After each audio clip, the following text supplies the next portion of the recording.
Far from the Madding Crowd by Thomas Harding. Chapter 1. Description of Farmer Oak. An incident. When Farmer Oak smiled, the corners of his mouth sprayed till they were within an unimportant distance of his ears. His eyes were reduced to chinks, and diverging wrinkles appeared round them, extending upon his countenance like the rays in a rudimentary sketch of the rising sun.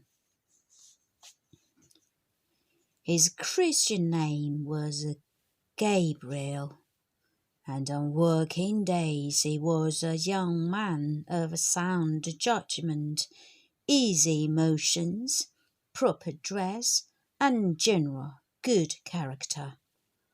On Sundays he was a man of misty views, rather given to postponing, and hampered by his best clothes and umbrella. Upon the whole, one who felt himself to occupy morally that vast middle space of a Laodicean neutrality which lay between the communing people of the parish and the drunken section. That is, he went to church, but yawned privately by the time the congregation reached the Nicene Creed, and thought of what there would be for dinner when he meant to be listening to the sermon, or to state his character as it stood in the scale of public opinion. When his friends and critics were in tantrums, he was considered rather a bad man. When they were pleased, he was rather a good man. When they were neither, he was a man whose moral colour was a kind of paper and salt mixture.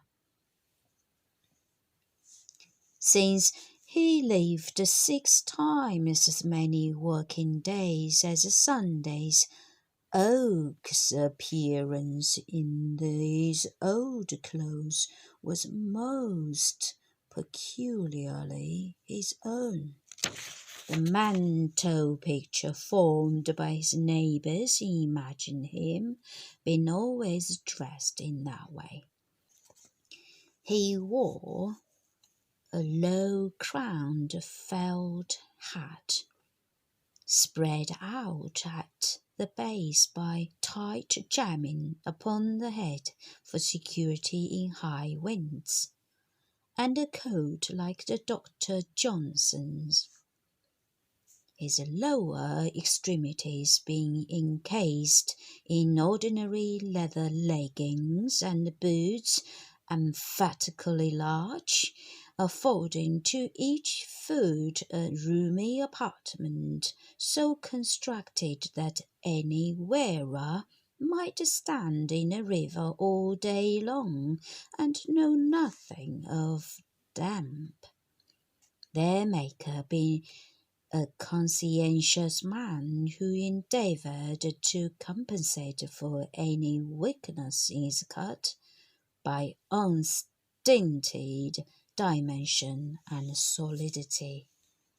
Mr. Oak carried about him, by way of watch, what may be called a small silver clock.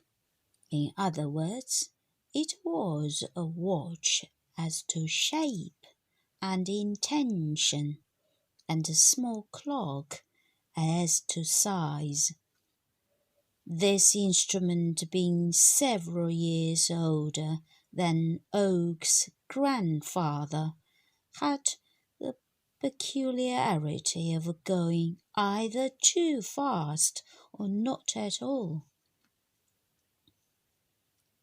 The smaller of its hands, too, occasionally slipped around on the pivot, and thus, though the minutes were told with precision, nobody could be quite certain of the hour they belonged to. The stopping peculiarity of his watch Oak remedied by thumps and shakes, and escaped any evil consequences from the other two defects by constant comparisons with and observations of the sun and the stars, and by pressing his face close to the glass of his neighbour's windows till he could discern the hour marked by the green-faced timekeepers within. It may be mentioned that Oak's fob being difficult of access by reason of its somewhat high situation in the waist band of its trousers, which also lay at a remote height under his waistcoat. The watch was as a necessity pulled out by throwing the body to one side, compressing the mouth and face to a mere mass of ruddy flesh on account of the exertion, and drawing up the watch by its chain like a bucket from a well. But some thoughtful persons who had seen him walking across one of his fields on a certain December morning, sunny and exceedingly mild, might have regarded Gabriel Oak in other aspects than these. In his face one might notice that many of the hues and curves of youth had tarred on to manhood. There even remained in his remoter crannies some relics of the boy. His height and breadth would have been sufficient to make his presence imposing, had they been exhibited with due consideration. But there is a way some men have, rural or urban alike, for which the mind is more responsible than flesh and sinew. It is a way of curtailing their dimensions by their manner of showing them, and from a quiet modesty that would have become a vestal, which seemed continually to impress upon him that he had no great claim on the world's room. Oak worked unassumingly and with a faintly perceptible bend, yet distinct from a bowing of the shoulders. This may be said to be a defect in the individual if it depends for his valuation more upon his appearance than upon his capacity to wear well, which Oak did not. He had just reached the time of life at which young is ceasing to be the prefix of man in speaking of one. He was at the brightest period of masculine growth, for his intellect and his emotions were clearly separated. He had passed the time during which the influence of youth indiscriminately mingles them in the character of impulse, and he had not yet arrived at the stage wherein they become united again in the character of prejudice by the influence of a wife and family.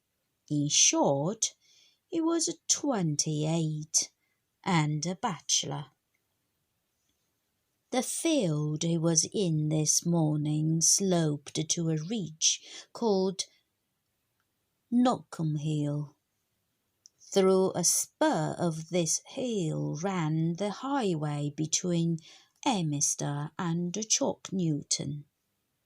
Casually glancing over the hedge, Oak saw coming down this incline before him an ornamental spring wagon, painted yellow and gaily marked, drawn by two horses, a wagoner walking alongside, bearing a whip perpendicularly. The wagon was laden with household goods and window plants, and on the apex of the whole sat a woman, young and attractive. Gabriel had not beheld the sight for more than half a minute when the vehicle was brought to a standstill just beneath his eyes.